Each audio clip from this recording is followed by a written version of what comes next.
Muito bom dia a todos.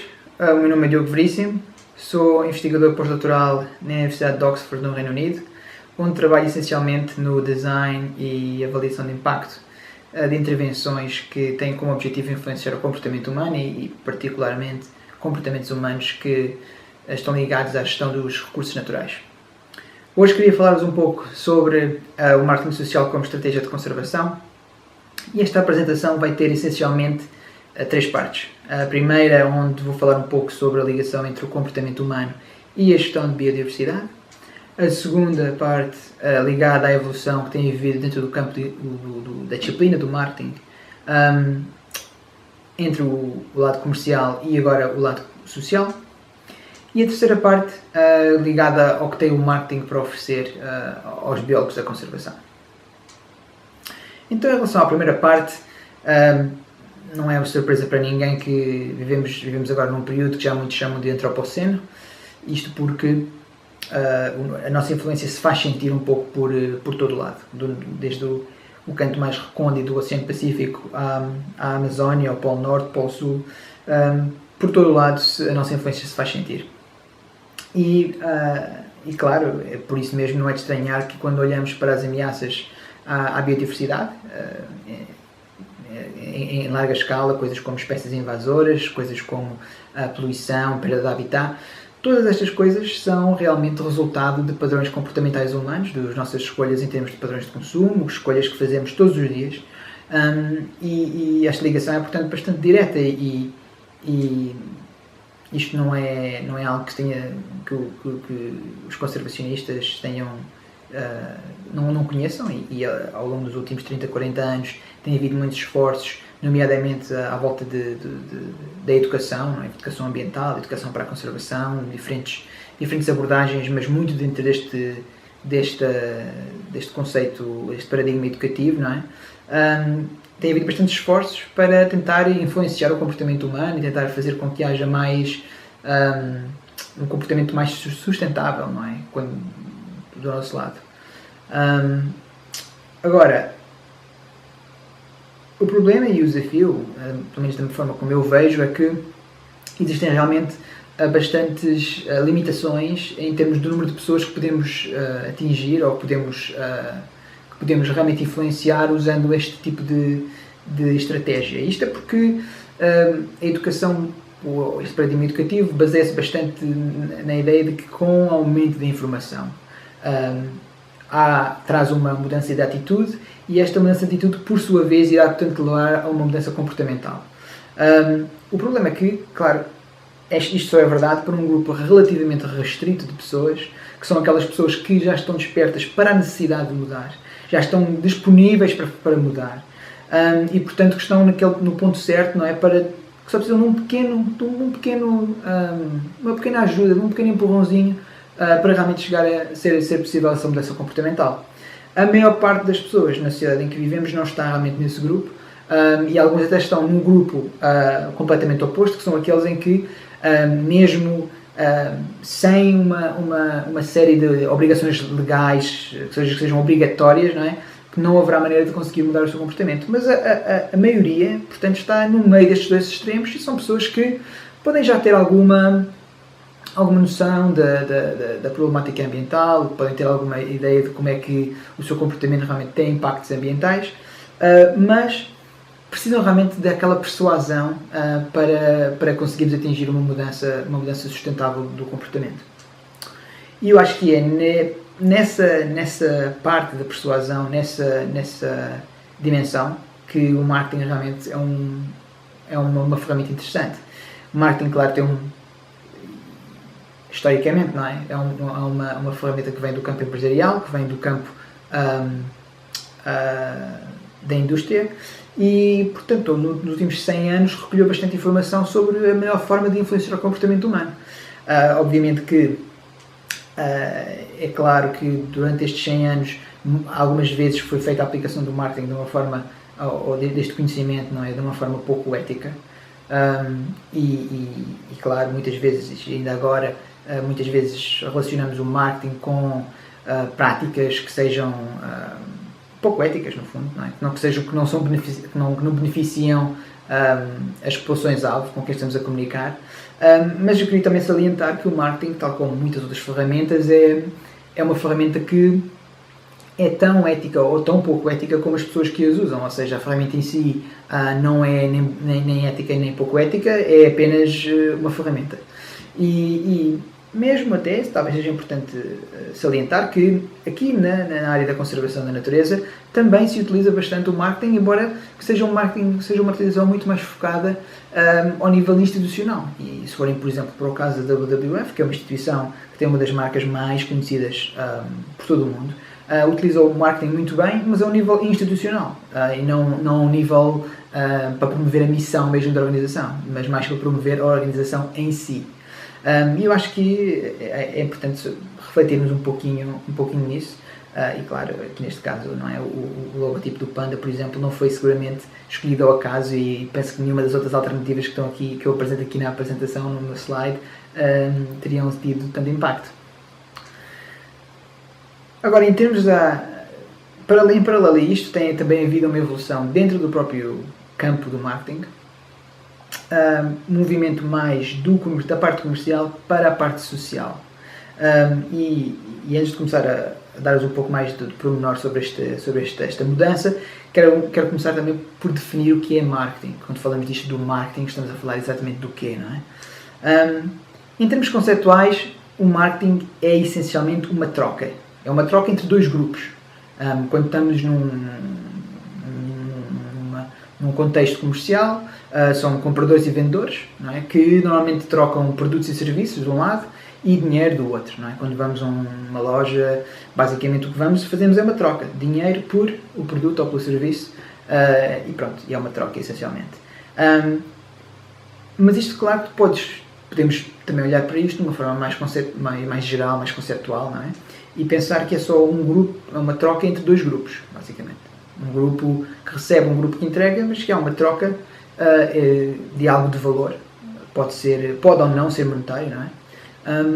E eu acho que isto é importante quando pensamos em comportamento humano e em conservação, porque, como conservacionistas, muitas vezes somos bastante bons a definir o que precisamos que os outros façam, ou seja, o que pedimos dos outros, que seja alterar o comportamento A ou B para proteger aquela espécie, ou para proteger um habitat, ou para proteger uma certa área porque tem algumas características especiais, mas não somos realmente nada bons em depois tornar claro quais são as vantagens que do nosso lado, não é?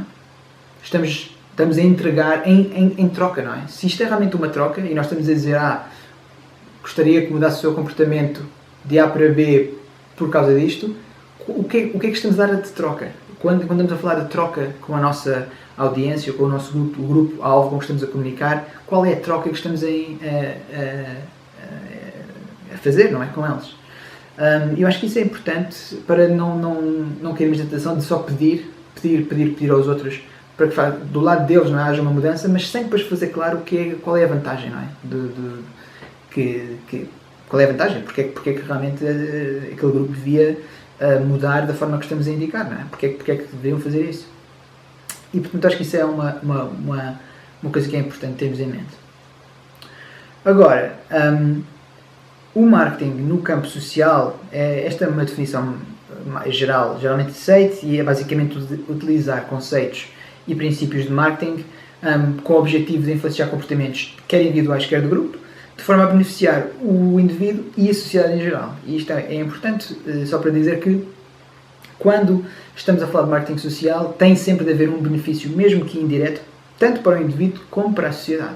E é por isso que muitas das formas tradicionais do uso de marketing, por exemplo, claramente não cabem aqui, porque muitas vezes, em termos num contexto mais empresarial, claramente que, embora possa haver um benefício para o cliente que compra, o ponto fulcral muitas vezes é o benefício para a empresa que vende.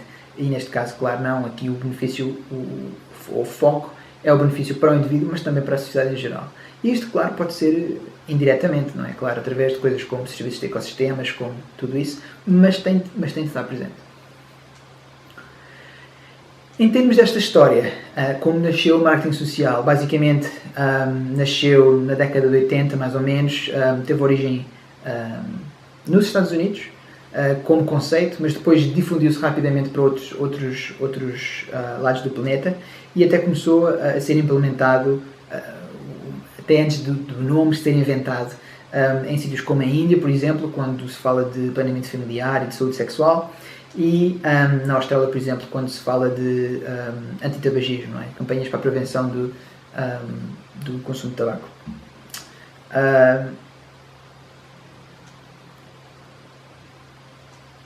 Em termos como campo em si, houve realmente uma evolução bastante rápida, desde estes anos 80, em que se começaram a fazer as primeiras campanhas, até ao início deste século, onde se começou a ver um pouco mais uma profissionalização mais deste campo, não é? Quando surgiram as associações profissionais, agora neste momento há uma europeia, há uma internacional, há uma australiana, começou agora uma na América do Norte, e começámos também a ver conferências, não é? E jornais académicos, todos dedicados ao marketing social, e portanto é uma área que está a evoluir bastante rápido. E quero então agora trazer quais poderão ser os ensinamentos potenciais que o marketing traz então para a área da biologia da conservação ou da conservação da natureza, e o que é que isso quer dizer, não é? O que é que traz como valor adicional. Então, eu acho que um dos ensinamentos interessantes do marketing para esta área é que muitas vezes a mesma coisa pode ser vista de formas muito diferentes por várias pessoas diferentes. E isto quer dizer que muitas vezes, como cientistas, como pessoas que têm um amor, uma ligação emocional forte a uma espécie por estar em vias de extinção ou por ser única do ponto de vista evolutivo ou por outro fator qualquer, muitas vezes temos dificuldade em perceber que existem outros grupos sociais, outros atores sociais, outros grupos na sociedade que podem rever essa espécie de uma maneira muito, muito diferente. E isso é uma lição bastante importante. Outra coisa que vem um pouco no seguimento desta é que muitas vezes tentamos comunicar com os atores, com atores sociais ou com pessoas fora da comunidade científica, como se todos os não cientistas fossem exatamente iguais. E como nós sabemos que isso não é verdade. Sabemos que existem perspectivas muito diferentes no que toca à gestão da natureza, à gestão da biodiversidade, à gestão dos recursos naturais. E existem muitas diferenças entre diferentes grupos e, portanto, tratar todos como se fossem todos a mesma coisa, tivessem todos o mesmo interesse, vai fazer com que a nossa estratégia tenha poucas probabilidades de ser bem sucedida. E por isso, quando nós dizemos que queremos comunicar para a sociedade em geral ou com o público, sem definir muito bem o que é, raramente são situações em que vamos ser bem sucedidos, não é?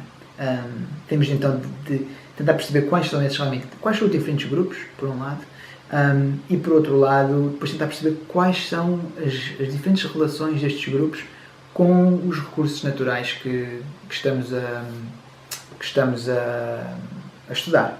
E falando em estudar, outra das coisas que é importante e que penso que o marketing traz muito para a mesa, não é?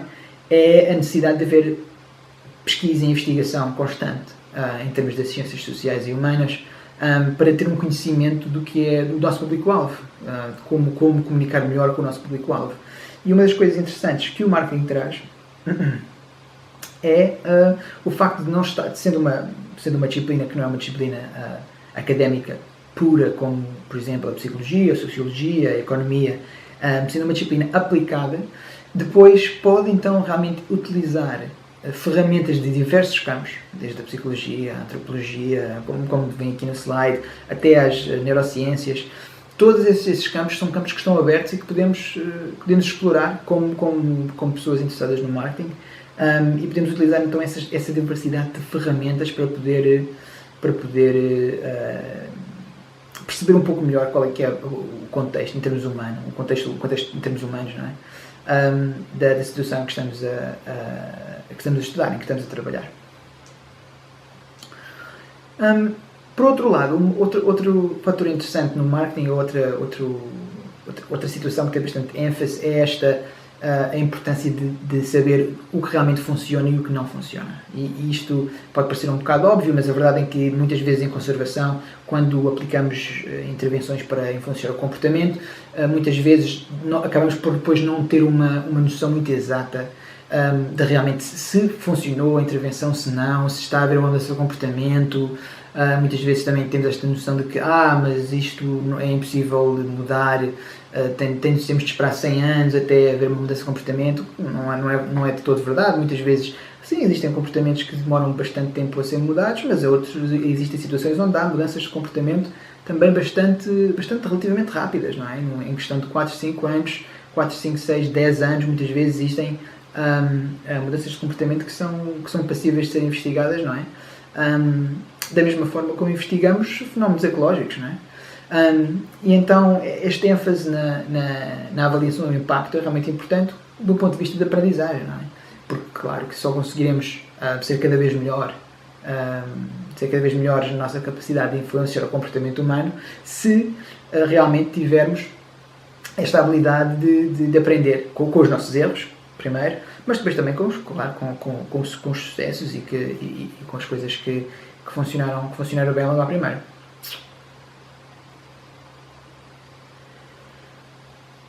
Por outro lado, outra coisa que é bastante importante é este ênfase nas relações emocionais. Ou seja, muitas vezes temos esta percepção de que se nós comunicarmos efetivamente que já só há 50 indivíduos desta população, ou esta espécie perdeu 50% do habitat, ou seja, informação muito factual, não é?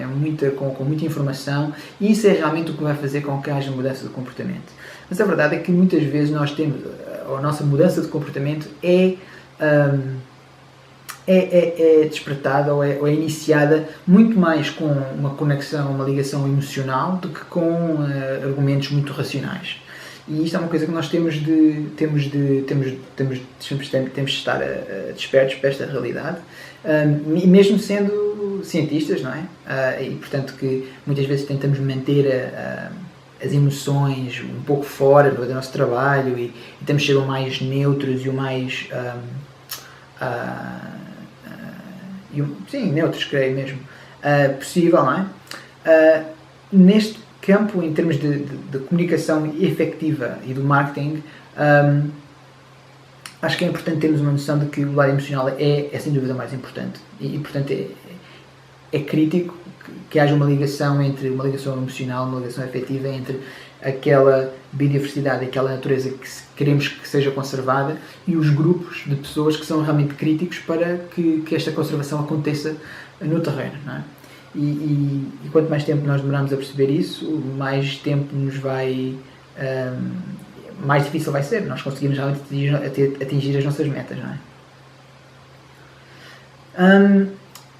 Um exemplo que eu trago sempre é este exemplo de uma intervenção que foi feita, uma intervenção neste momento para influenciar o comportamento, que foi feita ao longo de 5 anos e que basicamente era para tentar com que as pessoas lavassem as mãos antes de ir comer. E portanto, podem ver no topo a diferença entre a linha azul, que é o conhecimento, as pessoas que sabiam que sim deviam lavar as mãos antes de comer, e as pessoas que realmente lavavam as mãos antes de comer, naquela linha tracejada mais em baixo, e portanto podem ver que é uma diferença muito grande entre o que é o saber e o que realmente é o comportamento humano. E eu acho que este exemplo não é um exemplo muito especial ou extraordinário. Acho que é realmente um retrato daquilo que acontece em muitas outras situações em que há uma diferença muito grande entre aquilo que nós que temos como conhecimento e o que realmente fazemos em termos do nosso comportamento.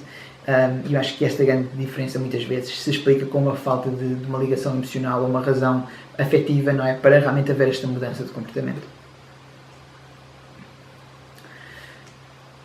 Queria então agradecer-vos pelo vosso tempo e por terem assistido esta apresentação, e estou agora disponível no Twitter, ou se em caso seja mais fácil, por e-mail também, para responder a qualquer pergunta que tenham.